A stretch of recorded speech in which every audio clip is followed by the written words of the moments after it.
Okay, well, so into the next game. I will just start the countdown again. Yeah. Yeah. Dishonored Death of the Outsider, which, as you might imagine, involves killing the outsider. Okay, so Shedex. 1, 2, and 3. Let's go. Okay. I've been searching for this months. game is I know you're here a bit different from Dishonored 2. The first really good thing for us runners is the performance is way better, like Yeah. Unlike way Dishonored 1, better. or unlike Dishonored 2, Dishonored 1 actually runs quite well. But Dishonored 2 on launch ran really terribly and has since been patched to run maybe okay, depending on your setup. Yeah. But Death of the Outsider actually runs well, and it did so on release. Exactly. Also, there will be which was really small surprising. spoilers, yeah. Oh yeah, there's spoilers. The old paths shouldn't be far.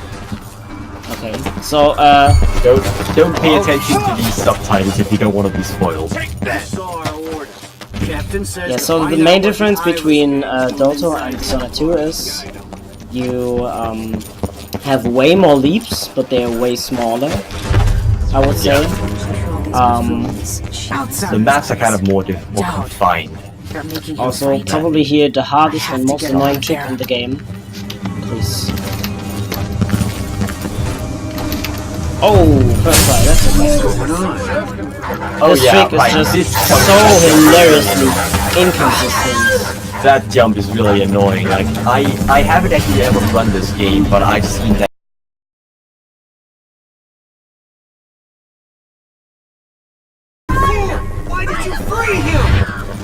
Yeah. Wait. Also, we're using rats. here that we can smash in front of Doubt. And it just skips the cutscene. Oh, did you hear that? Everyone's favorite character, Doubt. He's here. He's here.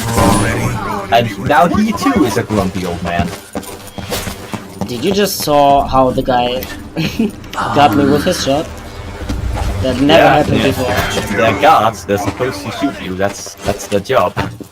Yeah, no, not supposed to shoot you, the other guy. And I was just basically behind the other guy, and he made a collateral. Oh yeah, that happens occasionally. Guards can shoot other guards. Oh, the audio. But the first mission of this game follows the sort of Dishonored tradition of not giving you any powers and being kind of boring. But the second mission is actually really good for this, and the third mission also. Because of the dreams? And that they actually use the same area, but they're just really interesting to go through, and they have sort of interesting twists to it. Also, the ability is a bit different from Dishonored 2. So you don't have this instant blink. Instead, you have something where you can place like something like a mark, and then you can teleport to this mark instantly when you like to. Yeah. You can even teleport through fences if you place it on the other side. Lol. Although you cannot place it through a fence. But generally for this run, it's mostly like Blink. There's like a few places where it makes sense to place a mark and then later jump to it. Okay, that one was a bit messy. Also, another thing that's very different from this run and the previous run is we don't have to pick up any mana potions. Ah, yeah, exactly. You in Dishonored 2, in Dishonored 2 you have, and Dishonored 1, you have a mana bar, and you have to pick up potions to fill it. Yeah. Whereas in this run, you basically have like 3 blinks, and they just fill up over time. Yeah. Which is also why there are a lot more leaps in this. Yeah, exactly. You just basically have to. I mean, leaps aren't that consistent that you can like say, oh, okay, oh shit, oh shit. Ooh. That was critical. So I can't stay on the ground for long. Yeah, it's electrocuted. Yeah. And Also, what I was about to say, I basically have to decide spontaneously if it's worth to wait for my blink to regenerate, or if it's better to leap. And yeah, that's basically really different from Dishonored 2, because Dishonored 2 is way more strict, I would say. Be pleased to see him before. Oh. Don't let her escape. I don't want to die. Oh, that one is really good. Oh, yeah. But this mission we have to pick up, what is it, 2 keys?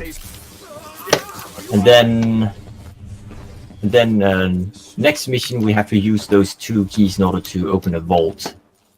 Exactly. In order to get a sword that we can then use to kill the outsider. Also, you might have noticed how we have magical powers given to us by the outsider, despite the fact that we are trying to kill the outsider. It just turns out the outsider is a really nice guy and he doesn't really care. He just wants us to have magical powers because that makes the game interesting somehow. The question is, does he want to die, or... I've somehow imagined that he doesn't want to die. And there is, of course, a non-lethal way to kill the outsider in this game. Yes, as there is in every game, Dishonored, you don't have to kill anyone. Yeah. Although the outsider is the only target in this game, every other sort of major character which you can kill, the non-lethal approach is just to not kill them and just ignore them. Yeah, exactly. Whereas the outsider, there is actually like a mission you can do to not kill him. Not that we're going to do that because it's slow and this is not non-lethal ghost. This is any %. Yeah.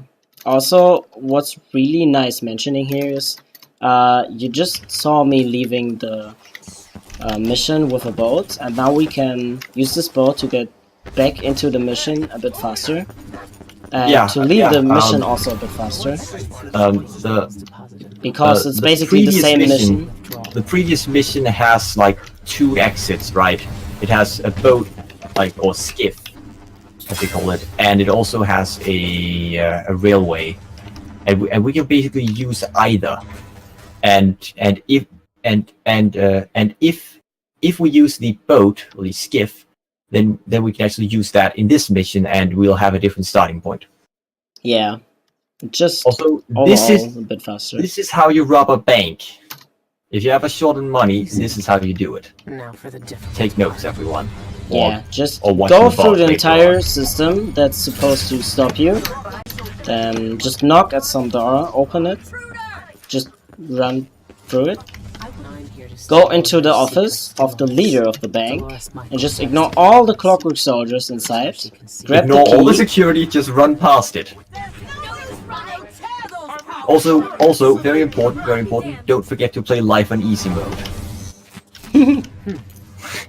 Otherwise it might actually kill you. And that one will also just be less enjoyable. And then go upstairs and just steal the entire vault. And steal the entire vault. That's probably the biggest trick. Don't just steal the contents of the vault. Steal the entire vault. Some kind of fancy elevator. So now Control room can move the vault to 2 places. we can just grab the sword. One way or another. Inside the wall. Come on, yeah. We don't even have to open the... Yeah, we don't even have to use the we don't even have to like open the door inside the vault. We can just grab, or he can just grab the key, or he can just grab the he can just grab the sword through the corner of the vault. It's such a weird thing. Also, yeah. we should also mention Seeker, that has the world record for this category. And I also mentioned Saradeth for Dishonored 1, and I also want to mention Björni. Björni is who's maybe the best Dishonored 2 runner. Maybe. Well, okay. The only reason I say that is because he doesn't actually have the any % world record at this point. Wait, actually, yeah, by 1 second.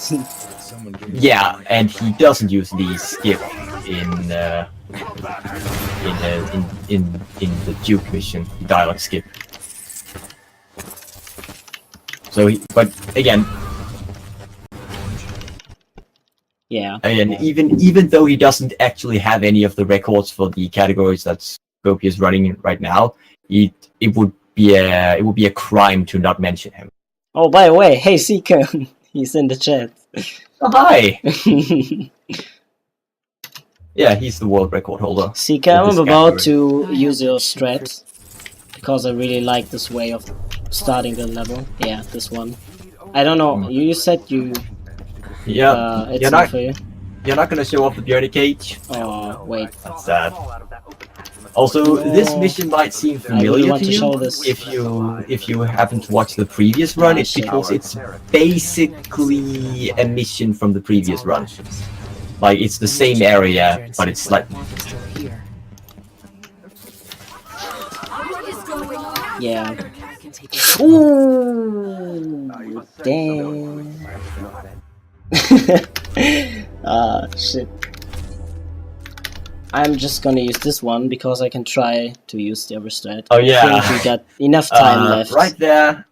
It's For another possible to use a climb up animation to basically prevent taking fall damage. Yeah, but if I you just if you don't get the animation, then you just die. And I got it this time. you got it this Seeker time. strat, Nice. by the way. That's super cool. Really like it. But it's a really nice strat. Ooh, okay, that was close. Someone there. Hello to the night. Anybody return? This is what I needed. You're being quiet. So now I'm gonna place one mark here, and I have to look at this thing. Daring North Quarry. That's where the eyeless are getting into the void. I should Yeah, keep this is a place where it's actually useful to be able to place marks I think there's this. and then teleport to them. Okay, that's fine.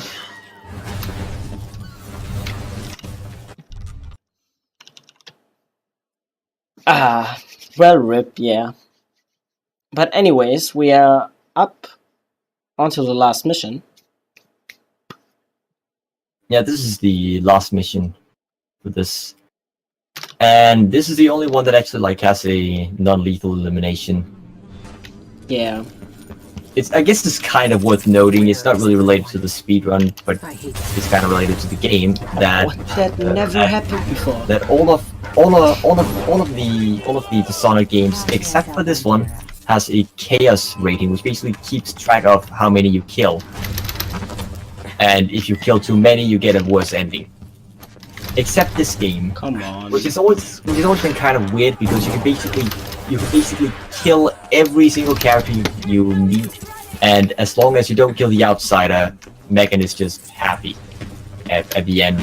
Or you can be the nicest person and not kill anyone, and if you kill the outsider, she's sad and miserable by the end. It's sort of I didn't like that part. Yeah. Also, there's an elevator, and he just used an escalator to climb up. I've always found that funny. Why? Escalator is a strategy that can basically it's a trick that can basically let you climb up almost vertical but not quite vertical surfaces. And the previous version the previous Dishonored game, Dishonored 1, or just Dishonored, had a trick called an elevator, which basically lets you climb up corners really fast, and that's an elevator where you can do an escalator. Yeah. Also, I've always found that funny. we are about to see probably the nicest strat of this run. Yeah, this Superman really leap. awesome. void. Like looking under the waves. And Yeah. Oh, first try. Oh, nice. It's one of the most impressive leaps in Dishonored. The other really impressive leap is the one at the very start of Dishonored 2. Yeah. It's basically just another Superman leap, but here. the setup in Dishonored 2 was way harder than in Dota. That compared with the fact that Also, time that in Dishonored 2 has much less time. By the way, I was really much less consistent frame rate. yeah. I forgot to mention that we are about to hit time. My bad. Yeah, but this is the ending. You're at my mercy. And yeah, that was Dishonored 2 and Dishonored Death of the Outsider. I hope you had some fun watching.